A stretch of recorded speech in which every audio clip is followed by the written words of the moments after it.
Selamat datang di Pojok Santai.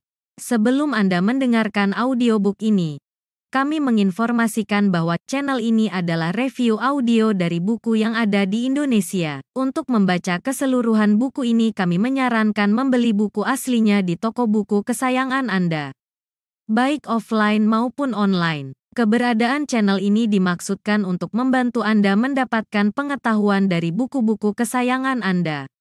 Jangan lupa untuk subscribe, like, dan komen. Selamat datang di Pojok Santai, channel khusus yang membahas komik dan novel dengan cara asik. Di video sebelumnya, setelah mendapati Kyai Bangkalan tewas dan menemukan jejak-jejak di sekitar Kyai Bangkalan, Wiro berencana menyelidikinya. Dan dia kini mulai menaiki sebuah perahu menuju sebuah tempat. Kemanakah Wiro akan melangkah? Yuk temukan jawabannya di video kali ini.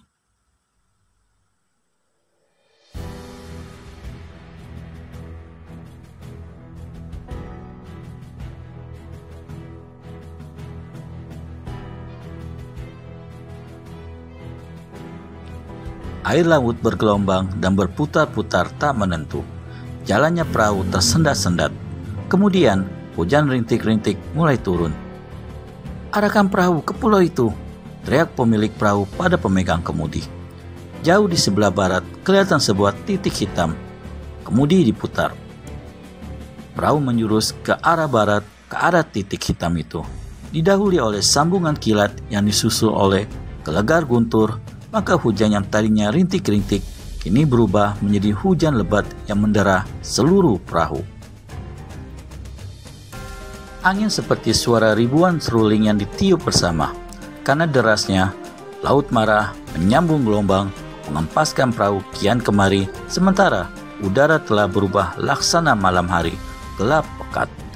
Sekali-sekali kilat menyambar menerangi perahu, tapi ini hanya menambah rasa ketakutan orang-orang yang ada di dalam perahu itu. "Gulung layar besar!" teriak pemimpin perahu. Namun baru saja perintahnya itu diucapkan, satu angin dahsyat menerpa perahu. Raaah!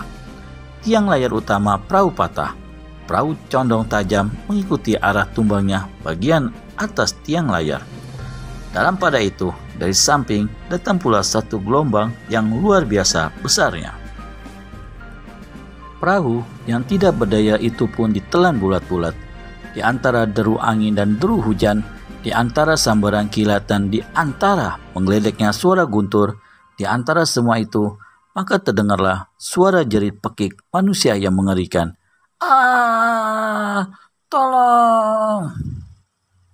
Tapi suara jerit pekik itu hanya sebentar saja, karena sedetik kemudian perahu itu telah amblas di gulung gelombang. Sewaktu perahu itu muncul kembali, maka keadaannya hanya merupakan hancuran dan kepingan-kepingan papan dan balok-balok belaka yang tersebar kian kemari untuk kemudian dipermainkan gelombang lagi secara ganas.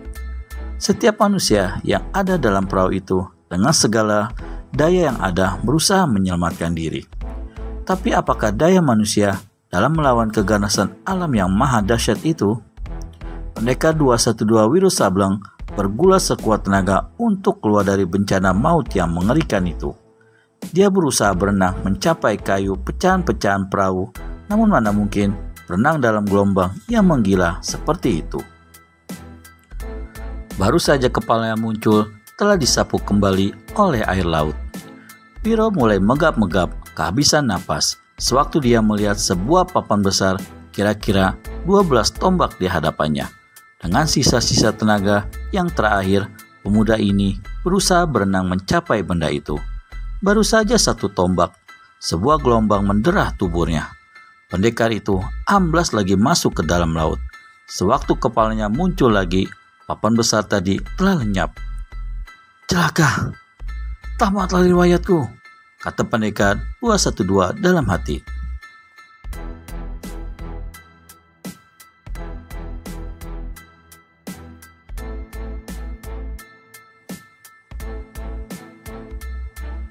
Baru saja dia mengeluh, begitu sebuah gelombang datang dengan ganas dari muka. Dia menyelam dengan cepat untuk menghindarkan pukulan gelombang. Namun tetap saja, tubuhnya diterpa sampai puluhan tombak membuat pemandangannya menjadi gelap.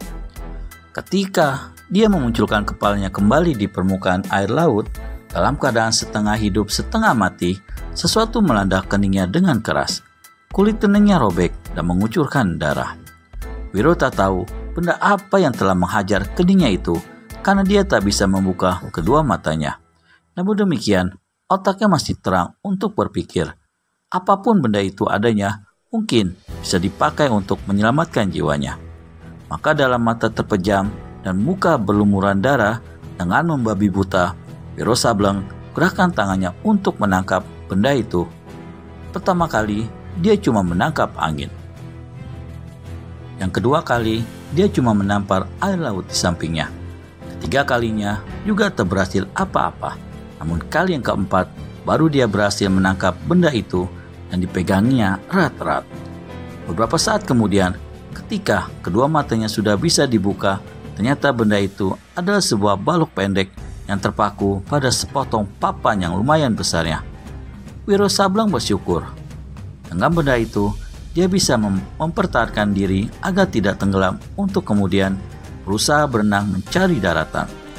Belum lama pemuda ini berpegang pada papan itu, terombang-ambing dipermainkan ombak. Satu benda meluncur di hadapannya. Sebentar timbul, sebentar tenggelam. Ketika diperhatikan, ternyata tubuh seorang anak kecil. Wiro tahu betul anak kecil itu adalah anak laki-laki yang dibawa oleh seorang penumpang perahu. Ditangkapnya tangannya. Sewaktu diperiksa, ternyata anak itu dalam keadaan pingsan, perutnya gembung. Wiro Sableng menyadari bahwa papan yang didapatnya tidak cukup besar untuk menolong mereka berdua sekaligus. Berarti, kalau dia mau selamat terus, dia mesti meninggalkan anak kecil itu.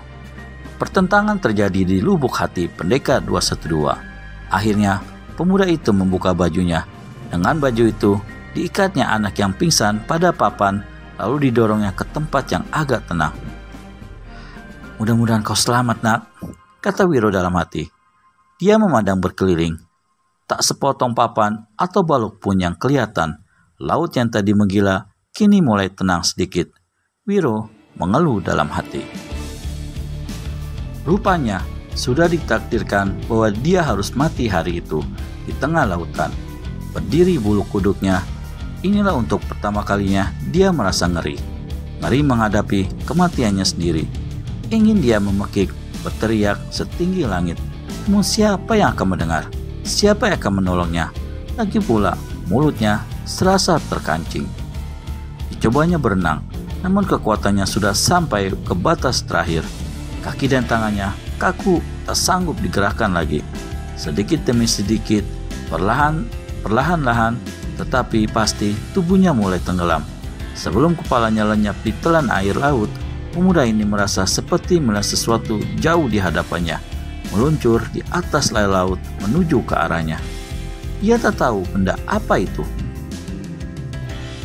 Kelihatannya seorang manusia berjubah putih, tapi mungkin juga malaikat maut yang hendak mencabut nyawanya.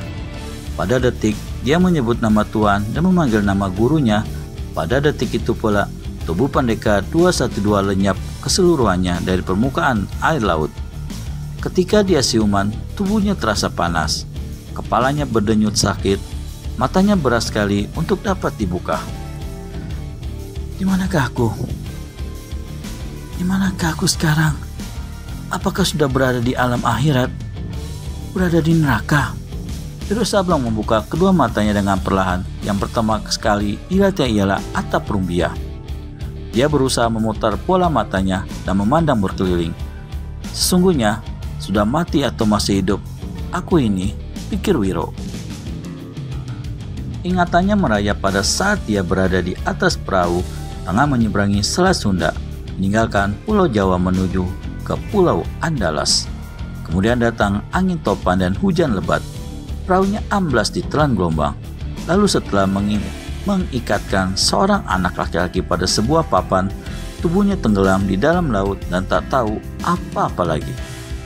Tapi kini dilihatnya atap rumbia itu, dilihatnya dinding kayu, Dilihatnya isi pondok kecil itu. Bermimpikah dia? Digigitnya bibirnya. Terasa sakit. Tidak, dia tidak bermimpi, tapi sukar untuk bisa menerima kenyataan yang ada di hadapannya saat itu. Untuk memastikannya, dicobanya bangun dan duduk di tepi balai-balai kayu di mana dia terbaring. Tapi tubuhnya yang lemah tiada berdaya itu terhempas kembali ke atas balai-balai. Wiro mengeluh kesakitan. Bagaimana kelanjutan Wiro Sableng alias pendekar kapak maut naga geni 2 ini? Temukan jawabannya di video selanjutnya hanya di channel Pojok Santai. Segera subscribe dan tekan tombol lonceng untuk mendapat notifikasi video terbaru dari kami. Terima kasih dan sampai bertemu kembali.